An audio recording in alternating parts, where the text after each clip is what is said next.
Hello and welcome to the Luke Lunchtime Takeaway. Week by week we're going through the Gospel of Luke, looking at the claims of Jesus, the life of Jesus, the words of Jesus, and thinking about what it means to trust in him. Now some people say, I could never be a Christian because I just don't have the faith to be able to trust in Jesus. And for that reason, they never consider his claims at all. And I just want to say, I really think that is misthinking. And I want to prove that to you today from three little passages in Luke chapter 8. Three stories of Jesus, three sayings of Jesus in three different situations that speak powerfully of his power and what it means to trust in him. Story one is a parable that Jesus told. You may remember that last time we were looking at the parable of the sower, which is very well known, the seed that fell on stony ground and so on. Now Jesus tells another parable, and it's very short and to the point. He says this in Luke 8 verse 16, "No one, after lighting a lamp, covers it with a jar or puts it under a bed, but puts it on a stand so that those who enter may see the light." What he's saying is, if you trust in Jesus, that isn't something that you sort of lock up in private. Some people say, oh, my faith is very private to me, and I'm not going to share it with anybody else. No.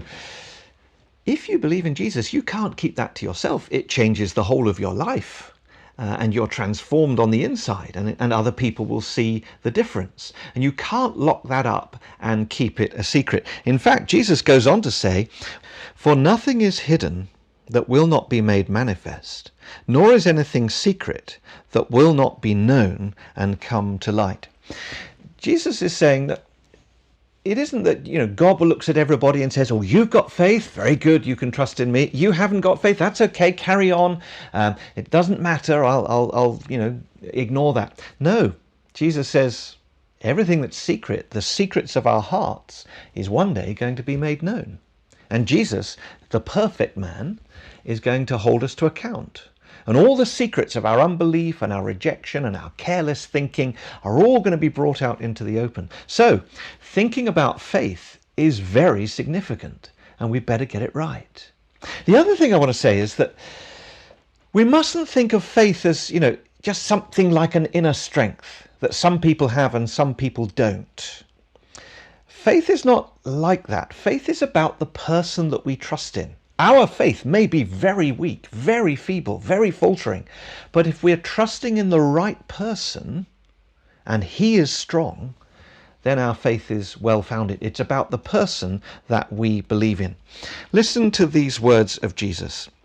Verse 18, "Take care then how you hear, for to the one who has, more will be given, and from the one who has not, even what he thinks that he has will be taken away."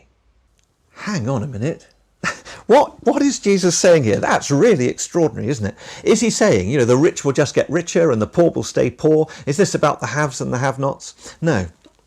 Jesus is talking about faith and whether you have faith in him or not. It is possible, you see, to call yourself a Christian simply because you go to church.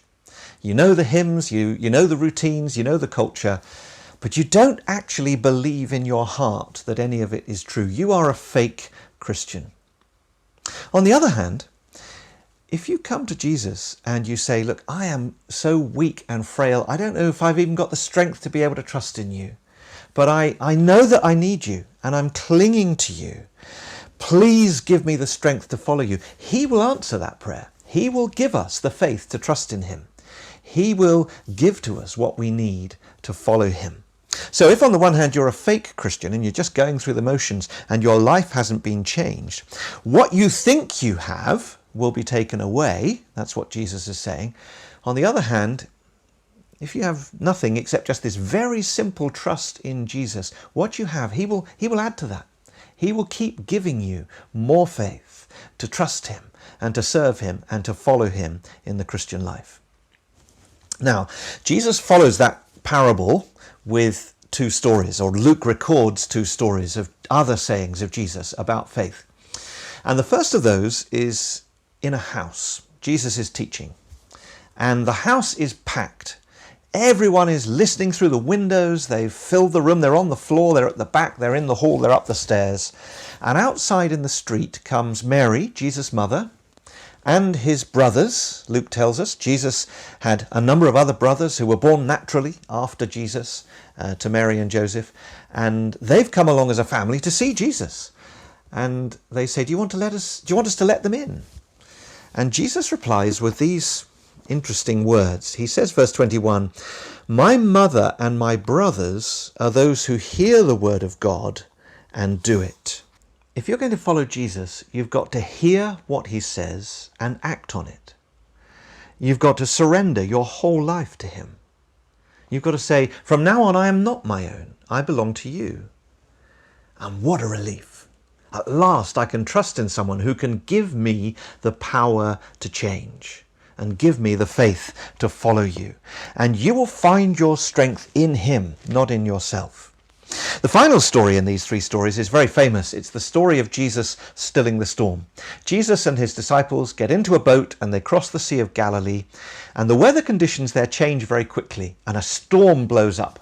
Jesus is asleep in the boat and he's not at all worried, but the waves are tossing the boat up and down, and the waves are coming over the side and filling the boat with water, and they're beginning to panic that they can't bail fast enough and that they're going to sink.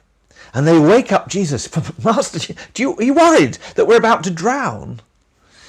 And Jesus simply stands up and he rebukes the wind and it stops just like that.